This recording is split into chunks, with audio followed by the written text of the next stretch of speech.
Hello बच्चों, कैसे हो आप सब। वेलकम टू आवर चैनल जिसका नाम है गोपाल शर्मा क्लासेस। बच्चों, लास्ट टाइम जो हमने किया था वो अकाउंटेंसी का जो सीरीज स्टार्ट हुई अकाउंटेंसी की, जिसके अंदर हमने meaning and definition of accounting को कवर किया था। उसके बाद हमने इसका एट्रीब्यूशन, करेक्टरिस्टिक्स ऑफ अकाउंटिंग, मतलब उसके क्या गुण होते हैं और उसके ऑब्जेक्टिव ऑफ अकाउंटिंग किए थे कि उसे बनाने के पीछे क्या मकसद होता है।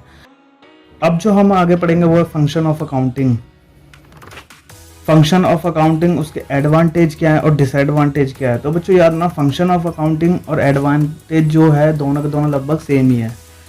तो स्टार्ट करते, ज़्यादा ना टाइम वेस्ट करते हुए। नमस्कार दोस्तों, मेरा नाम है गोपाल और आप देख रहे हो Gopal Sharma classes. Let start.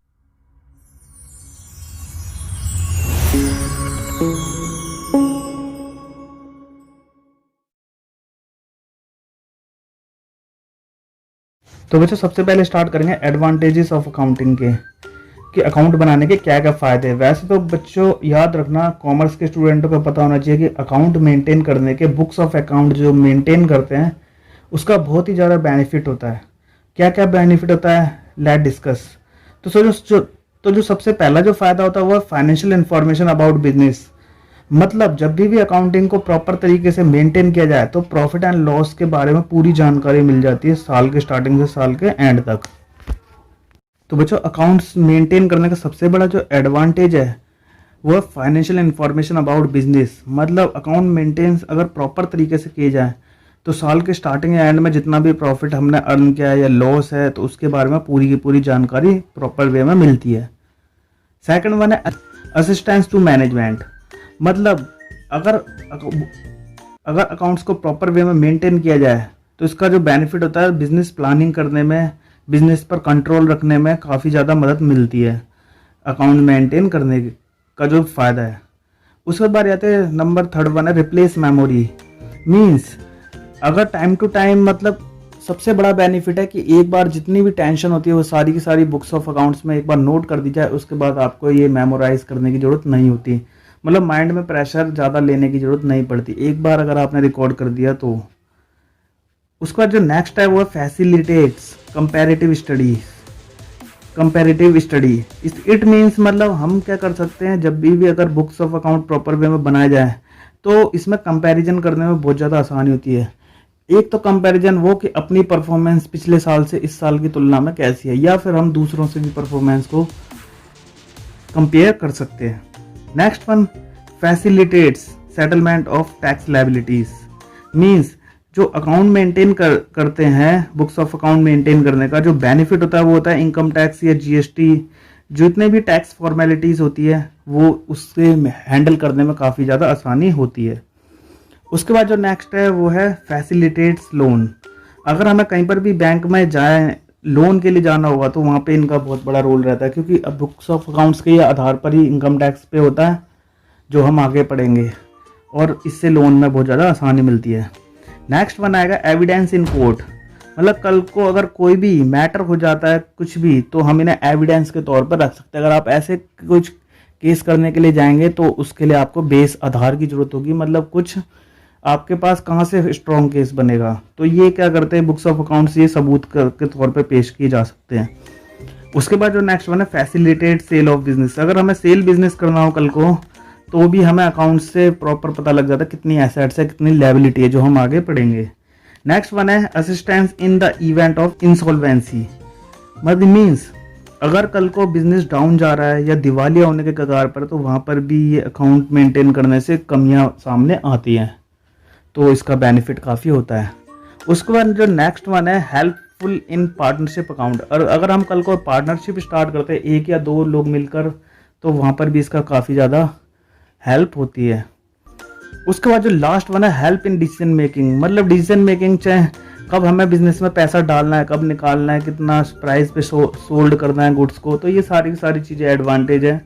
आप इन्हें बुक से भी देख के पढ़ सकते हैं। कोशिश यही की गई है कि आपको थोड़ा इनके बारे में ब्रीफ में बता दिया जाए, और अगर आपको इनके बारे में डिटेल चाहिए नोट्स के साथ तो वो आपको प्रोवाइड किए जाएंगे अगर आप कमेंट बॉक्स में मेंशन करेंगे तो आगे बढ़ते हैं उसके बाद। तो बच्चों अब जो स्टार्ट करेंगे वो लिमिटेशंस ऑफ अकाउंटिंग। मतलब जैसे कि कहा गया अकाउंटेंसी के बुक्स ऑफ अकाउंट मेंटेन करने के कुछ फ़ायदे हैं तो इसके कुछ कमियां भी है। वैसे तो कमियां कम है, लेकिन फिर भी कुछ कमियां जो हम डिस्कस करते हैं, तब उसके बाद आपको पता लगेगा। तो जब सर नंबर 1 पे आता है वो accounting is not fully exact. मतलब हम अकाउंट को पूरी तरह से मतलब एग्जैक्ट तौर पर नहीं कह सकते, क्योंकि इसमें कई सारी बातें होती है जो पता नहीं चल पाती। जैसे मान लो फ्यूचर के अंदर कितना डाउटफुल डेप्ट्स है, मतलब कितने लोग धोखा देंगे आपको, या कितना ऊपर नीचे मार्केट में उतार चढ़ाव होगा, तो इससे पता नहीं लग पाता अकाउंटिंग में। अकाउंट में सिर्फ मनी आया कितना गया कितना, बस इसके बारे में काफ़ी मतलब दैट्स ना, मतलब यही सब बातें पता चलेगी, कितना आया कितना गया। बताया था आपको recording, classifying, summarising, interpretation in a significant manner. ठीक है, तो यही सब चीज़ें अकाउंट के अंदर चलती है। और बढ़ते आगे, जो नेक्स्ट वन है वो है अनरियलिस्टिक इन्फॉर्मेशन। अनरियलिस्टिक का मतलब कुछ कुछ ऐसी इन्फॉर्मेशन होती है अकाउंट के अंदर जिन्हें डिफाइन नहीं किया जा सकता। जैसे कि हम आगे पढ़ेंगे एग्जाम्पल के तौर पर, एक कंसेप्ट है गोइंग कंसर्न कंसेप्ट, जिसके आधार पर यह कहा जाता है कि हमारा अकाउंट बिजनेस, हम ये मान के चलेंगे कि अनलिमिटेड टाइम के लिए चलेगा हमारा बिजनेस फ्यूचर में, लेकिन ऐसा कुछ श्योर नहीं होता कि कल को क्या हो जाए मार्केट में। क्योंकि गोइंग कंसर्न कंसेप्ट ये कहता है कि हमारा जो बिजनेस है, business will continue for a foreseeable future, मतलब बिजनेस आगे तक चलेगा, लेकिन एक्चुअल में ऐसा कुछ कह नहीं सकते, क्योंकि फ्यूचर में क्या हो जाए, कौन सी घटना घट जाए, तो ये भी चीज़ में देखी जाती है, ये भी चीज़ में कमी है। और अकाउंट्स की एक लिमिटेशन है, accounting ignores the qualitative elements. Means यहाँ पे क्वालिटी और स्किल को इग्नोर किया जाता है कि कौन बंदा कितना ईमानदार है, कौन कितना बेईमान है, या कौन कितना इफेक्टिव है, एफिशिएंट है, कौन कितना कम है। तो ये चीज़ अकाउंट के अंदर थोड़ी इग्नोरेंस होती है। और बढ़ते हैं आगे, accounting ignores the effect of price level change. Means price level change का मतलब है इसके अंदर मतलब महंगाई वगैरह को, जो होती है महंगाई होती है या फिर इन्फ्लेशन, तो इस चीज़ को अकाउंटेंसी में मतलब ये थोड़ा कमी है इसकी। और बढ़ते आगे, अकाउंटिंग में lead to a window dressing. Means ये एक तरह की विंडो ड्रेसिंग है, मतलब हम एक तरह से अपने आप को प्रॉपर वे में तैयार कर लेते हैं अकाउंट के लिए कि हाँ भाई हमें कोई भी खतरा हुआ, मतलब ये 90% तो सटीक आंकड़े देते हैं, लेकिन 10% फिर भी कमियां रह जाती है। तो ये भी प्रॉपर जो होती है सिचुएशन बताने में क्या नाकाम रहते हैं। तो इस तरह से क्या कई बार इनके साथ छेड़छाड़ हो जाती है, तो ये क्या कर सकते हैं, काफ़ी ज़्यादा हार्म पहुंचा सकते हैं। तो बच्चों ये कुछ लिमिटेशन है, अगर आप इन्हें बुक से पढ़ेंगे तो आपको ईजिली समझ में आ जाएगा। तो और बढ़ते हैं आगे। तो बच्चों नेक्स्ट जो है, आगे हम बात करेंगे ब्रांचेस ऑफ अकाउंटिंग की। तो ब्रांचेस ऑफ अकाउंटिंग की बात करें तो अकाउंटिंग की बेसिकली 3 ब्रांचेस मानी गई है। Number 1 financial accounting, second 1 cost accounting and third 1 management accounting. तो हम 1 बाय 1 करेंगे। तो बच्चों आपको टेंशन लेने की जरूरत नहीं, क्योंकि आपके जो सिलेबस में फाइनेंशियल अकाउंटिंग है, मीन्स ये जो हम अब पढ़ेंगे फाइनेंशियल मतलब पैसे से रिलेटेड करेंगे, कितना आया कितना गया, जितना भी आपका सिलेबस है वो फाइनेंशियल अकाउंटिंग है। और अगर बात करें कॉस्ट अकाउंटिंग की, तो कॉस्ट अकाउंटिंग को मैं उन बातों को देखा जाता है कि किस तरह से हम अपनी लागत को मतलब कॉस्ट को रिड्यूस कर सकते हैं, कंट्रोल कर सकते हैं कॉस्ट को। तो ये सब चीज़ें कॉस्ट अकाउंटिंग में कवर की जाती है, और ये आएगा आपके कॉलेज में। और मैनेजमेंट की बात करें तो मैनेजमेंट में ये सब चीज़ें होती है कि किस तरह से हम अपना फंड करें, किस तरह मैनेजमेंट संभालें, मतलब ये सारे के साथ डिसीजन मेकिंग किस तरह से होती है।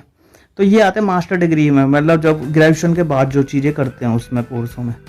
तो financial accounting, cost accounting, management accounting basically यही चीज़ें हैं, और आप इन्हें थोड़ा बुक से पढ़ेंगे तो हो जाएगा इजली, वरना आपको इसके बारे में डिटेल में दे दूंगा। और बढ़ते हैं आगे। और बच्चों लास्ट वन जो है हम बात करेंगे कि role of accounting in business, मतलब बिजनेस के अंदर अकाउंट का क्या रोल रहता है। तो बच्चों याद रखना, बिजनेस के अंदर अकाउंट का, हर बिजनेस के अंदर हमने लास्ट वीडियो में भी डिस्कस किया था कि हर छोटा बिजनेस हो चाहे बड़ा बिजनेस हो, अकाउंटिंग का बहुत बड़ा रोल रहता है। वैसे आपको पता है accounting is a process of identifying, measuring, recording, classifying, summarising, analysing, interpreting and communicating the financial transaction of a business in a useful manner. मतलब यही है अकाउंटिंग का, मतलब हर किसी का इसके अंदर क्या किया जाता है। First, maintenance of systematic records, मतलब जितने भी बिजनेस के अंदर लेन देन के ट्रांजेक्शन होते हैं उनका सिस्टमैटिक वे में मतलब लेन देन को लिखा जाता है, मतलब राइट डाउन, मतलब अकाउंट मेंटेन किए जाते हैं। सेकंड वन जो है, जो रोल जो इसका बिजनेस में रहता है वो असिस्टेंस टू मैनेजमेंट, मतलब अगर एक बार अकाउंट मेंटेन कर लिया जाए उसके बाद हम डिसीजन मेकिंग कर सकते हैं, इफेक्टिव वे में कंट्रोल कर सकते हैं अपने बिजनेस को। तो बिजनेस के अंदर ये बहुत ज़्यादा बेनिफिट देता है। और जो थर्ड वन है वो फैसिलिटेट्स कंपैरेटिव स्टडी, वही सेम है कि हम अपने आप की तुलना कर सकते हैं, या तो अपनी परफॉर्मेंस के साथ कि पिछले साल से हमारी तुलना कैसी है, जैसे बच्चे होते हैं ना कि 10th में इतने मार्क्स आए, 12th में इतने मार्क्स आए, ऐसे कंपेयर, या फिर किसी और के साथ कर सकते हैं कि भाई हमारे फ्रेंड के साथ या हमारे कंपटीशन जो मार्केट में उसके साथ कैसा, मतलब कंपेयर हम कर सकते हैं इस चीज़ को। और फोर्थ वन है evidence in court, means accounting records are often accepted by court as good evidence. मतलब अकाउंटिंग के जो रिकॉर्ड होते हैं वो अक्सर कोर्ट में एविडेंस के तौर पर भी पेश किए जाते हैं। और भी छोटे मोटे इनके हैं, जैसे रेजिंग लोन्स, अगर हमें लोन लेना हो या टैक्स लायबिलिटी करनी हो, टैक्स लायबिलिटी अगर देनी हो तो इस तरह से। और एक और चीज़ है क्या है, अपनी टेंशन कम हो जाती है अकाउंट्स को मेंटेन करने से। अगर कल को हमें कोई सेल बिजनेस करना हो तब भी हमें हेल्प मिलती है। तो बच्चों यही सारे रोल ऑफ अकाउंटिंग बिजनेस के अंदर भी है। तो लगभग सभी चीज़ें सारी कॉमन है, कोई ज़्यादा टफ नहीं है, आप इसे इजीली कर सकते हैं। अगर आपको कोई भी डाउट होगा तो आप इसे कमेंट बॉक्स में मेंशन कर सकते हैं, या फिर मुझे इंस्टाग्राम पे आप फॉलो कर सकते हैं, क्योंकि वहाँ पर भी मैं आपको काफ़ी सारे डाउट क्लियर कर दूंगा। तो बच्चों फिलहाल के लिए वीडियो यहीं पर ही खत्म होती है। अगर आपको वीडियो अच्छा लगे तो आप इसे लाइक भी कर सकते हैं, अपने दोस्तों के साथ शेयर भी कर सकते हैं। तो मिलेंगे नेक्स्ट वीडियो के साथ, जो कि बहुत ही जल्दी आएगी। टिल देन हंसते रहिए और मुस्कुराते रहिए, देखते रहिए Gopal Sharma classes. Good bye.